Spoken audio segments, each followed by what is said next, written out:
30 of the nation's most elite crisis negotiators had spent 12 brutal hours trying to end the hostage standoff that had turned Mordvinov Tower into a war zone.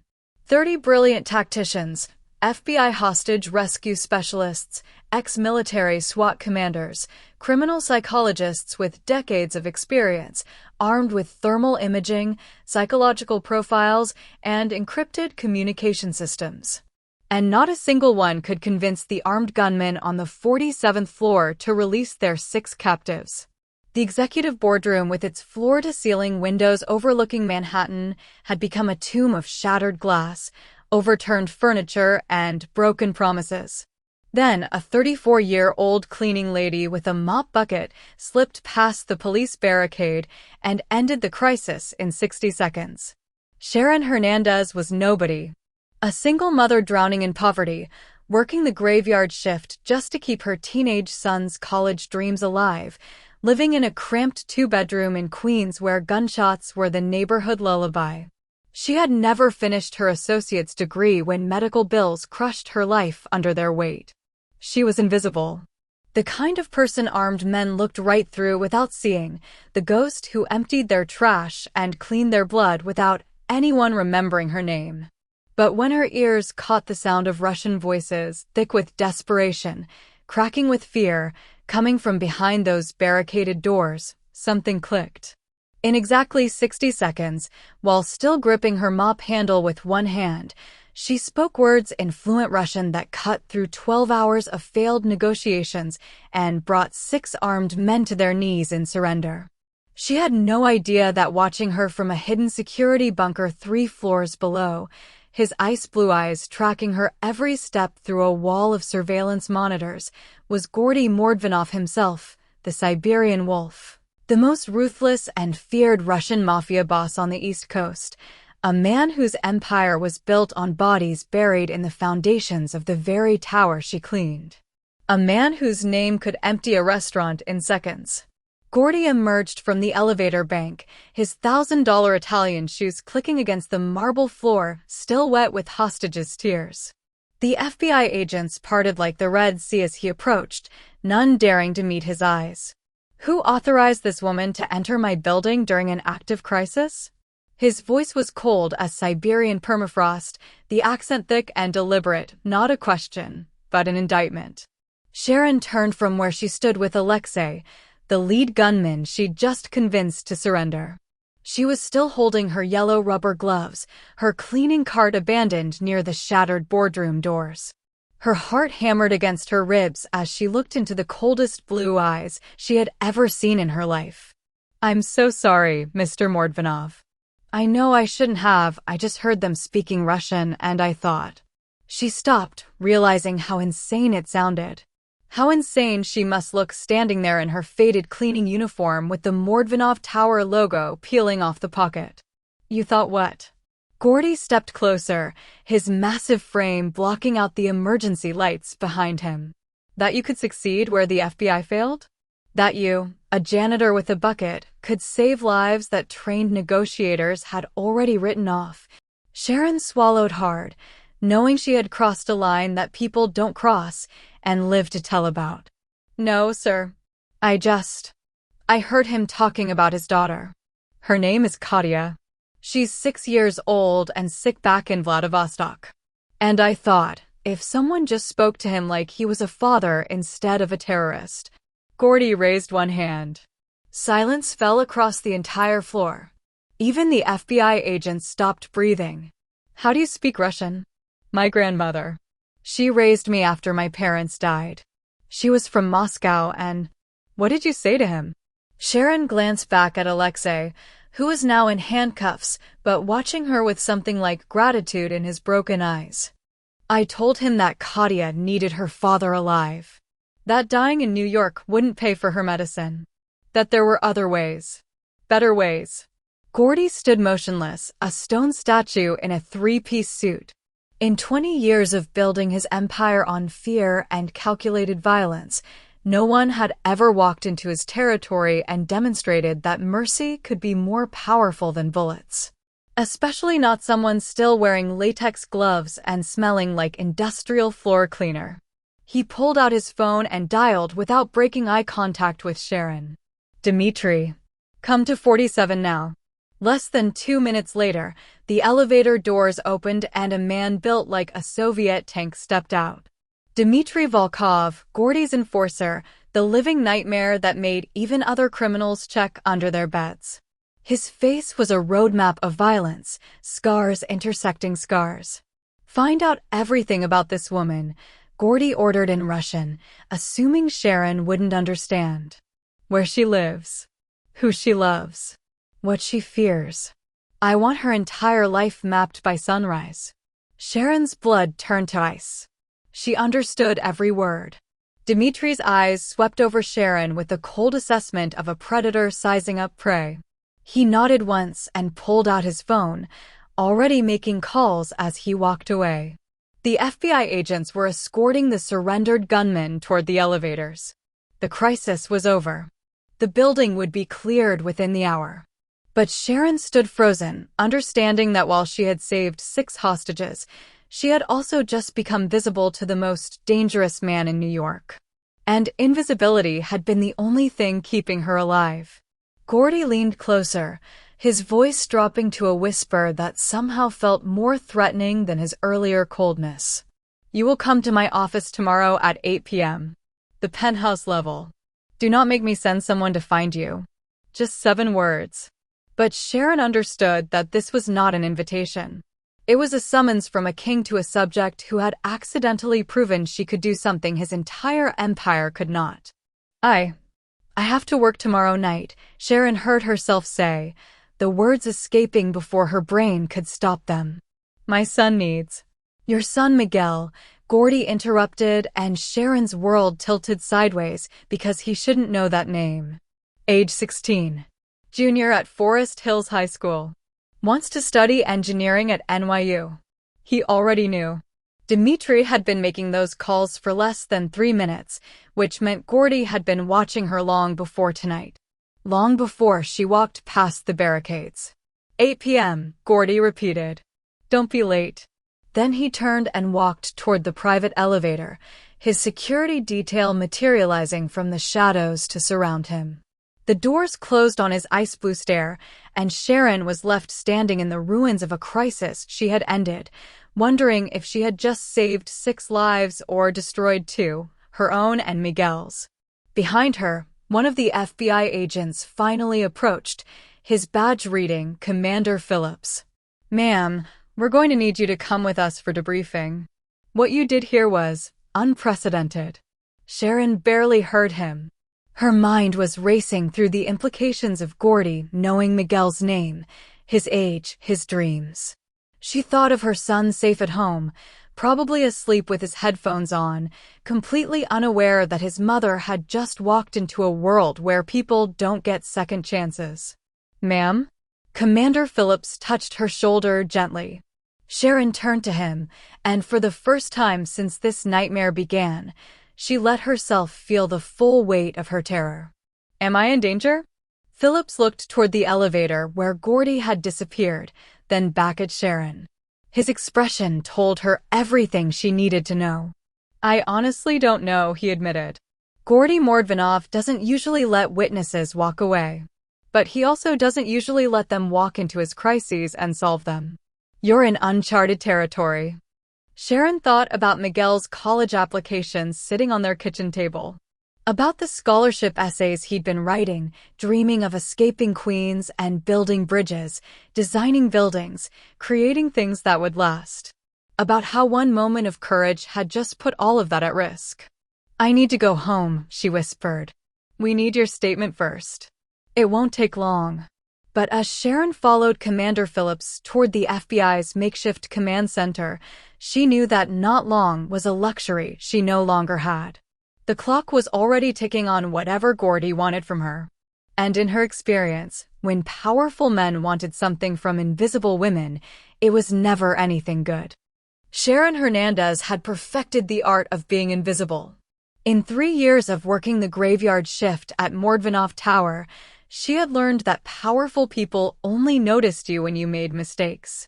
So she moved like a shadow through the gleaming corridors, her cleaning cart wheels whispered against marble floors, her presence so unremarkable that executives held classified phone calls while she emptied their trash bins. She had cleaned blood from bathroom sinks without being asked where it came from. She had mopped around unconscious men in expensive suits without calling for help because she knew better.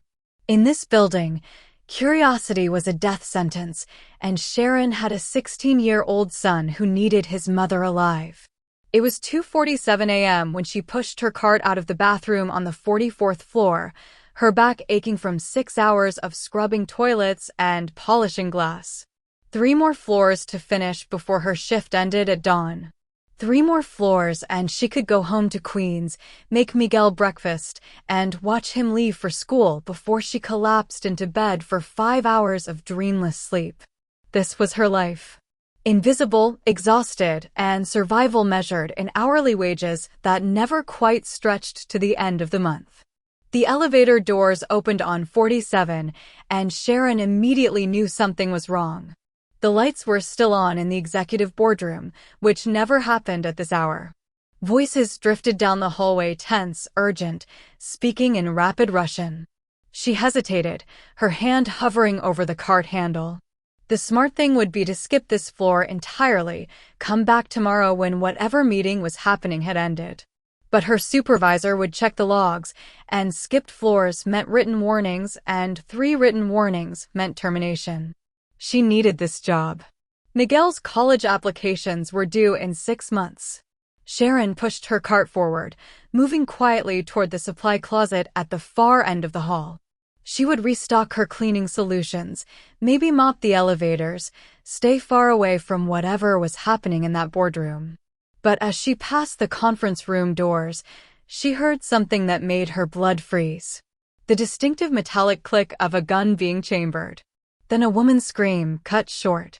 Then men shouting in Russian, not the smooth, educated Russian of Gordy's executives, but the harsh, desperate dialect of the streets. Sharon's hands shook as she gripped her cart. Every instinct screamed at her to run, to get in the elevator and disappear before whatever nightmare was unfolding in that room spilled out into the hallway. But then she heard crying. A child's voice, sobbing in terror, begging in broken English. Please, my daughter, she's only 6, please. And Sharon thought of Miguel. Thought of every night she had worked herself to exhaustion so he could have textbooks and a chance at a future. Thought of how many times she had been invisible when she needed help, when she needed someone to see her as human instead of hired help. The elevator dinged behind her. Heavy footsteps. Men in tactical gear poured onto the floor, and Sharon realized with dawning horror that the building was under siege and she was trapped 3 floors above a crisis that was about to tear Mordvinov Tower apart. The SWAT team didn't even glance at Sharon as they rushed past her toward the boardroom. She was just another piece of furniture in her faded uniform, invisible even in the middle of a crisis.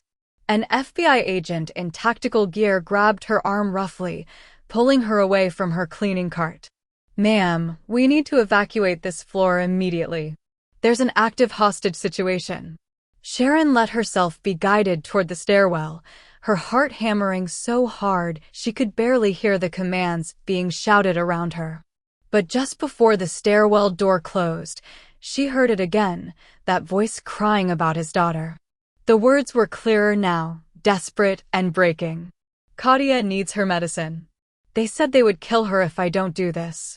Please, you have to understand.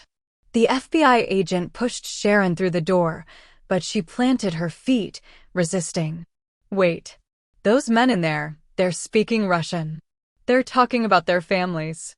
Ma'am, I need you to move. Now.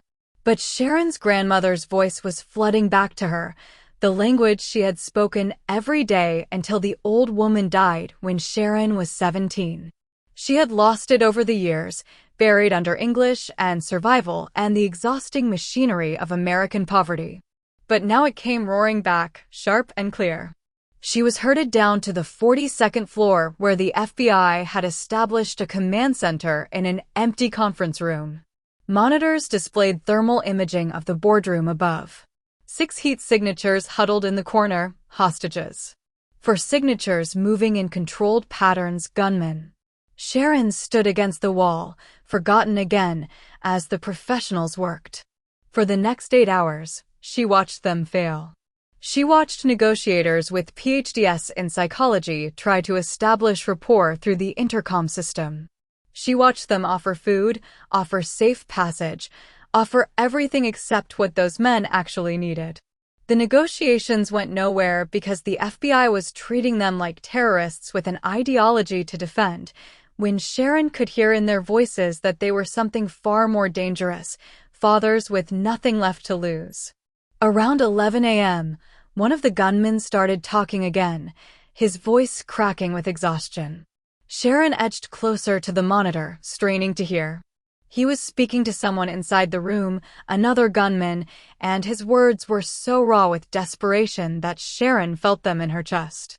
Alexei, they are going to kill us anyway. The cartel will kill our families if we surrender, and the police will kill us if we don't. We are already dead men. At least this way. Maybe someone will remember why we did this. The other voice, Alexei, responded with the quiet resignation of someone who had accepted his fate. Then we die like men. We die protecting something, even if it is the wrong thing. Sharon's blood turned cold. These weren't terrorists planning an escape. They were executing a suicide mission because someone had made them believe their families would die otherwise. Someone had weaponized their love and pointed them at Gordy Mordvinov's empire. Sharon watched Commander Phillips argue with the FBI's lead negotiator, both men's voices rising as another hour slipped away without progress. 12 hours now. The hostages had stopped responding to questions. One of the thermal signatures, a woman, hadn't moved in over an hour. Time was running out, and everyone in that command center knew it. The negotiator wanted to wait. Phillips wanted to send in the tactical team. Neither option would end with those men alive, and Sharon knew with absolute certainty that the moment those gunmen died, their families would die too. The cartel didn't leave loose ends. She thought about Miguel sleeping at home, completely unaware that his mother was trapped in the middle of a standoff. She thought about every time she had stayed silent when she should have spoken, every time she had made herself invisible to survive. And she thought about that man's voice breaking as he talked about his daughter Katia. Sharon picked up her cleaning cart from where it had been abandoned in the hallway and started pushing it toward the elevator. "Ma'am, you can't go up there." A young FBI agent stepped in front of her, but his attention was divided, his radio crackling with updates. "I just need to get my supplies from 47, Sharon said quietly, her eyes down, her posture submissive. "My supervisor will write me up if I leave them." The agent hesitated, then waved her through. She was just a cleaning lady worried about getting fired. Invisible. Sharon's hands trembled as she pushed the cart out onto the 47th floor. The tactical team was positioned 30 feet from the boardroom doors, weapons raised, waiting for the order to breach. Nobody stopped her as she rolled past them. Nobody saw her at all. She stopped in front of the boardroom doors and took a breath that felt like it might be her last.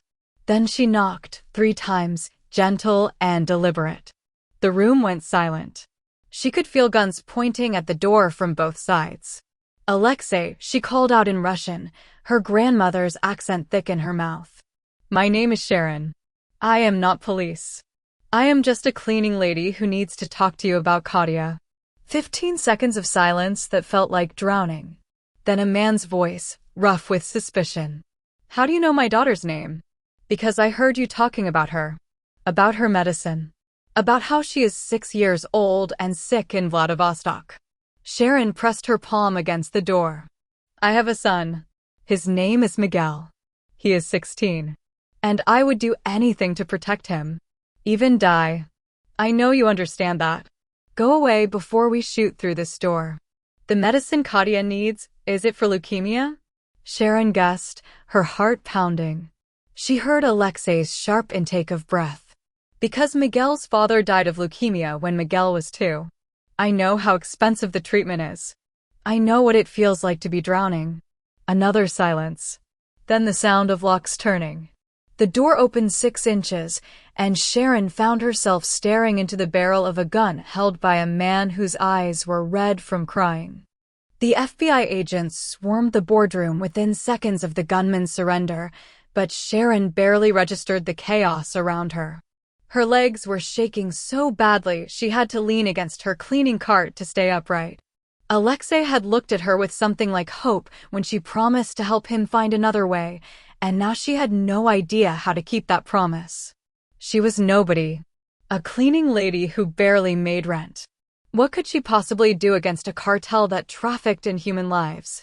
The elevator at the far end of the hall opened with a soft chime that somehow cut through all the shouting.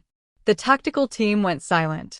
Even Commander Phillips stopped mid-sentence, his hand frozen on his radio. Sharon turned and felt the temperature in the hallway drop 10 degrees. Gordy Mordvinov walked out flanked by 2 men built like concrete pillars. He was shorter than she expected, maybe 5'10", but he moved with the kind of absolute confidence that made the space around him contract. His ice-blue eyes swept across the scene with cold calculation, the surrendered gunmen being cuffed, the traumatized hostages being led to paramedics, the SWAT team standing at attention like soldiers before a general. Then his gaze landed on Sharon, and she felt pinned like a butterfly to a board. He walked straight toward her, his expensive shoes clicking against marble still wet with spilled coffee and fear. The FBI agents parted without being asked. When he stopped 3 feet away, Sharon realized she could smell his cologne, something dark and Russian, and probably worth more than her monthly salary. "You are the cleaning lady." Not a question. A statement of fact delivered in an accent that turned every word into cold steel. "Yes, sir. Sharon Hernandez. I work nights, and You just walked into an active hostage crisis and negotiated a surrender that 30 federal agents could not achieve in 12 hours. His eyes never blinked. "How do you speak Russian?" Sharon's mouth went dry. Up close, Gordy Mordvinov looked like violence compressed into human form. There were rumors about him, about bodies that disappeared, about enemies who went to sleep and never woke up, about an empire built on fear so pure it had its own gravity. "My grandmother raised me. She was from Moscow." "Your grandmother taught you to negotiate with armed men?" "No, sir. She taught me that everyone is someone's child. Even men with guns." Something flickered across Gordy's face, too fast to identify. He pulled out his phone without breaking eye contact and dialed a number. "Dmitri. Come to 47 now." Sharon's blood turned to ice as Gordy switched to rapid Russian, assuming she wouldn't understand. "Find out everything about this woman. Where she lives. Who she loves. What she fears. I want her entire life mapped by sunrise." She understood every word. And from the slight narrowing of Gordy's eyes, he knew she understood. A man who looked like he ate nails for breakfast emerged from the elevator, Dmitry Volkov, according to the whispered terror that rippled through the FBI agents. He assessed Sharon with the cold efficiency of a butcher sizing up meat, nodded once, and disappeared back into the elevator, already making calls.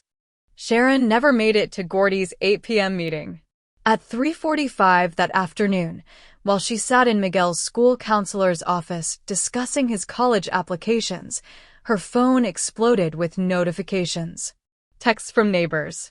Missed calls from the fire department. A voicemail from her landlord screaming about insurance and damages. By the time she and Miguel arrived at their building in Queens, it was already over. Fire trucks lined the street, their lights painting the afternoon red and blue. Black smoke poured from the third-floor windows, their windows. Sharon stood on the sidewalk holding Miguel's hand too tight while firefighters told her about accelerants and gasoline and how lucky she was that nobody was home. "This wasn't an accident," the fire chief said, his face grim. "Someone wanted to make sure everything burned." Miguel's hand was shaking in hers.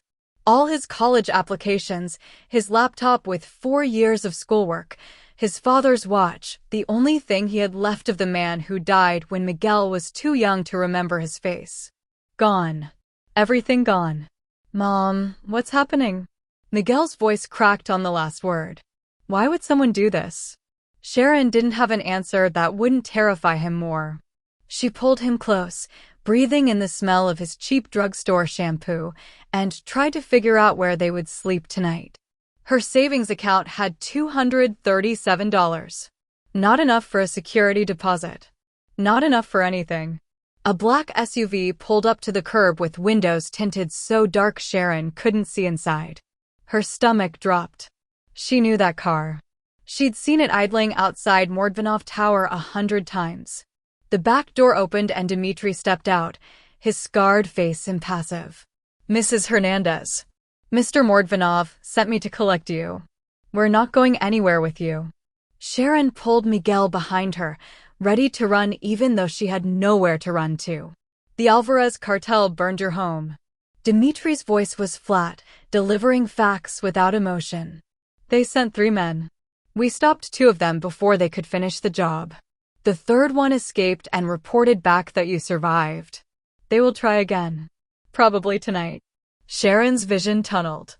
The cartel. The same people who had weaponized Alexei and his friends, who had threatened to kill their families if they didn't attack Gordy's building. And now they knew Sharon had stopped their plan. Now she was a target. My son has nothing to do with this. They do not care. Dmitri opened the car door wider. Mr. Mordvinov is offering his protection. You and your son will stay in a secure location until this situation is resolved. And if we refuse? Dmitri looked at the smoking ruins of her apartment, then at Miguel trembling behind her, then back at Sharon with something that might have been pity in his cold eyes. Then I will see you at your funerals.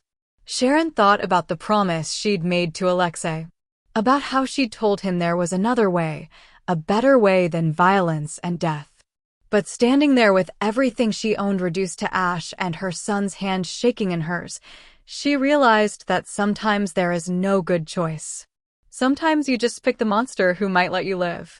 What does he want from me? He will explain himself. But first, we need to leave. Now. The safe house was a penthouse in Tribeca with floor-to-ceiling windows and furniture that probably cost more than Sharon had earned in her entire life. Miguel had fallen asleep on a leather couch worth thousands, exhausted from terror and shock. Sharon sat across from Gordy Mordvinov in his home office, watching him watch her with those ice-blue eyes that never seemed to blink. The Alvarez cartel will not stop until you are dead, Gordy said without preamble. They lost 6 men and their entire operation because of you. In their world, that requires blood payment. Then let me disappear. Take Miguel somewhere safe, change our names. There is nowhere safe from the cartels. They have reached into every city, every country. Running only delays the inevitable. Gordy leaned forward, his hands folded on the desk. But working for me makes you untouchable. My enemies know that harming my people brings consequences that make death seem merciful. Sharon's laugh was hollow. I'm not your people. I'm a cleaning lady who made one stupid decision. You are a woman who speaks 4 languages, who can read desperation in a man's voice, and who convinced armed terrorists to surrender by appealing to their humanity. Gordy's expression didn't change, but his voice carried something that might have been respect. That is not stupidity. That is a skill I can use. To do what? Negotiate with more gunmen. To negotiate with everyone. Gordy pulled out his phone and slid it across the desk. On the screen was a photo of a man with a thick beard and eyes like black holes. Ramzan Kadyrov. Chechen weapons dealer. He supplies my enemies with military-grade hardware. 3 days ago, he informed me that he is considering an exclusive contract with the Alvarez cartel. This cannot happen. Sharon stared at the phone. What do you want me to do about it? Convince him otherwise. He arrives in New York tomorrow night. Dmitri has been preparing for a traditional solution. Gordy's pause held worlds of violence. But I am curious to see if your approach might be more effective. Traditional solution meaning you kill him. Meaning he disappears and his organization crumbles into chaos, yes. Gordy retrieved his phone. But dead men cannot supply weapons to anyone. Loyal partners are more valuable than corpses. Sharon thought about Miguel sleeping in the next room, about how they had nowhere else to go, about how saying no to Gordy Mordvinov wasn't really an option. And if I fail? Then Dmitri handles it his way, and you learn that some problems only have violent solutions. The next evening, Sharon found herself in a private room at a Russian restaurant in Brighton Beach, sitting across from a man who looked like he could tear her apart with his bare hands. Dmitri stood behind Gordy, radiating disappointment that he wasn't allowed to solve this problem with a bullet. Ramzan spoke in heavily accented English, his words sharp with contempt. So the great Siberian wolf sends a woman to negotiate. This is insult. Sharon had been working for Gordy for 11 days when Miguel disappeared. 11 days of tense negotiations and impossible conversations. 11 days of learning that violence wasn't always the only language in Gordy's world. She'd brokered a truce with Ramzan by discovering his daughter wanted to study medicine in America and offering to help navigate the visa process. She'd convinced a Colombian distributor to maintain neutrality by finding common ground in their shared fear of cartel retaliation. Dmitri watched each success with growing resentment, his preferred solutions gathering dust. But Sharon had started to believe that maybe, just maybe, she could survive this. That she could keep Miguel safe and find a way to navigate this deadly world without losing herself entirely. Then her phone rang at 2:47 p.m. with a number she didn't recognize. Mrs. Hernandez, this is Principal Rodriguez from Forest Hills High. Miguel didn't show up for his last 2 classes, and we found his backpack in the parking lot. Do you know where he is? Sharon's blood turned to ice. Miguel never skipped class. Never. She was already running for the door, Gordy's security details scrambling to follow her, when her phone buzzed with a text from an unknown number.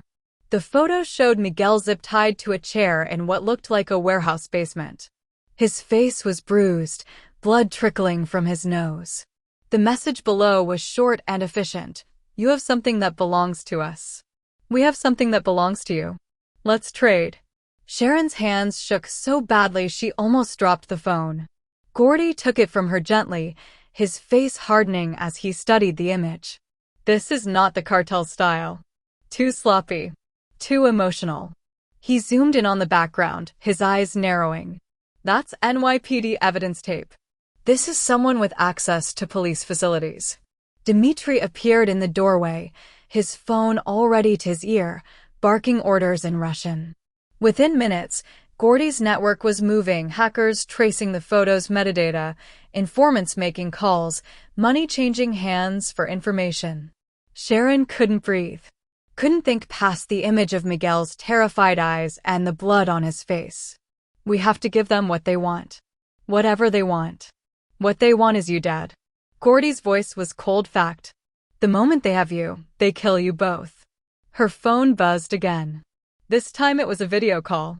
Sharon answered with shaking hands, and a man's face filled the screen. White, mid-50s, with the hard eyes of someone who'd spent decades watching terrible things and learning to enjoy them. He wore an NYPD polo shirt. Mrs. Hernandez. I'm Lieutenant Frank Brennan. We need to talk about your employment situation. Sharon's voice came out raw. Where's my son? Safe. For now. But he's asking for you, and I have to tell you, it's heartbreaking watching a kid cry for his mama. Brennan's smile was reptilian. Here's the situation. You've been very bad for business. See, I had a nice, profitable arrangement. Mordvinov and the cartels killed each other. Crime stats went up. My department got more funding, and I got paid by both sides to look the other way. Everybody won. Sharon stared at Brennan's face on her phone screen, her mind racing past terror into something colder and more useful. She'd spent 11 days learning how to negotiate with monsters. Now she had to negotiate with 3 of them at once. You want me to stop working for Mordvinov, Sharon said, forcing her voice steady. But killing me doesn't accomplish that. It just makes him angry, and angry men are bad for business. Brennan's smile faltered slightly. What are you proposing? A meeting. You, me, Mordvinov, and the Alvarez cartel. 24 hours from now. We end this war that's bad for everyone's profit margins. You're insane. Mordvinov would never sit across from the cartel. He would if I asked him to. Sharon looked at Gordy, whose ice blue eyes were fixed on her with an intensity that made her skin prickle. And the cartel would come if they thought they could finally kill him. And you'd come because you want your profitable war back. Brennan laughed, but it sounded uncertain. And why wouldn't we just kill each other the moment we're in the same room? Because I'll have insurance. Sharon's heart hammered, but her voice stayed level. I've been keeping records, Lieutenant. Every negotiation I've done for Mordvinov, I've documented. Including the ones where your name came up. Where your bank accounts came up. Where your arrangements with both sides came up. It was a bluff. She had no such records. But Brennan didn't know that. His face went white, then red. You're lying. Try me. Kill Miguel, kill me, and those records go straight to internal affairs. Your profitable arrangement ends with you in a cell. Sharon ended the call before Brennan could respond. Her hands were shaking so badly she dropped the phone. Gordy caught it, his expression unreadable.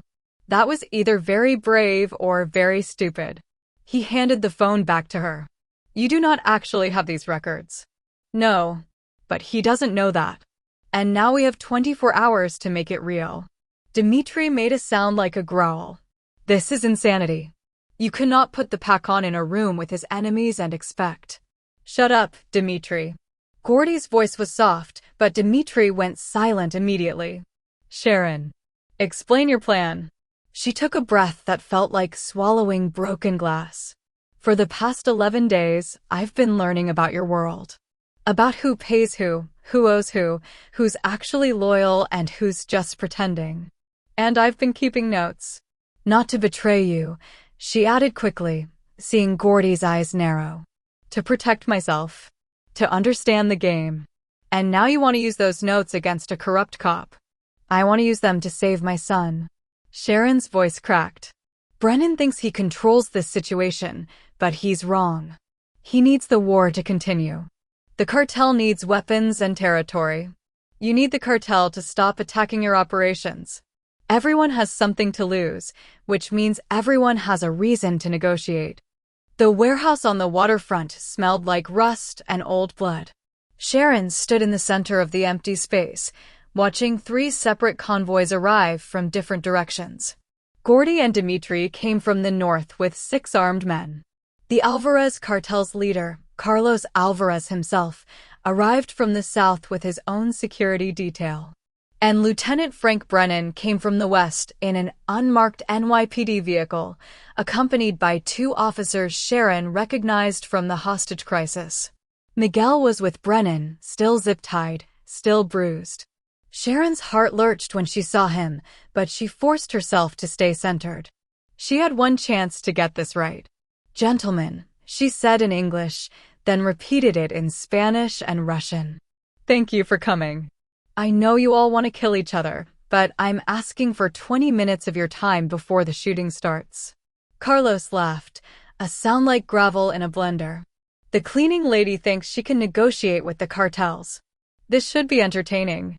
I negotiated with Ramzan Kadyrov and convinced him to raise his prices on weapon sales to you by 40%, Sharon said calmly. I negotiated with your own supplier in Colombia and learned that you're paying above market rate for cocaine because Lieutenant Brennan here convinced you that Mordvinov controlled the cheaper channels. He doesn't. Brennan was inflating your costs and pocketing the difference. Carlos's smile died. Brennan's hand moved toward his weapon. Don't, Sharon said quietly. Because sitting outside in 3 separate vehicles are representatives from NYPD Internal Affairs, the FBI's Corruption Task Force, and the DEA. They're listening to every word through the wire I'm wearing. If I don't walk out of here alive in exactly 20 minutes, they come in and everyone here goes to prison. It was another bluff, but her voice never wavered. Gordy's eyes met hers across the warehouse, and she saw something that might have been approval. Brennan's face had gone purple. You're bluffing. Am I? Because yesterday I had a very interesting conversation with Detective Sarah Chen from Internal Affairs. I told her about your bank accounts in the Caymans. About the payments from both the Mordvinov organization and the Alvarez cartel. About how you've been playing both sides for 3 years. Sharon pulled a folder from her jacket. I have copies of wire transfers, meeting logs, everything. And if anything happens to me or my son, this all goes public. The warehouse went silent except for the sound of water lapping against the pilings outside. Carlos studied Sharon with new respect, his hand still resting on his gun, but no longer gripping it. So, what are you proposing, cleaning lady? Peace. Or at least a ceasefire. Sharon's voice was steady now, channeling every negotiation she'd learned in 11 desperate days. Brennan goes down for corruption. You and Mordvinov establish territories and stop burning each other's operations. And I get my son back unharmed. 6 months later, Sharon stood in Miguel's dorm room at NYU, helping him unpack boxes that still smelled like the storage unit where they'd kept everything after the fire. The scholarship letter had arrived 3 weeks after the warehouse meeting, full tuition, room and board, even a stipend for books. The donor was listed as anonymous, but Sharon knew exactly where it came from. Miguel held up his father's watch, miraculously recovered from the ashes by one of Gordy's men who'd somehow found it in an evidence locker. Mom, are you sure about this?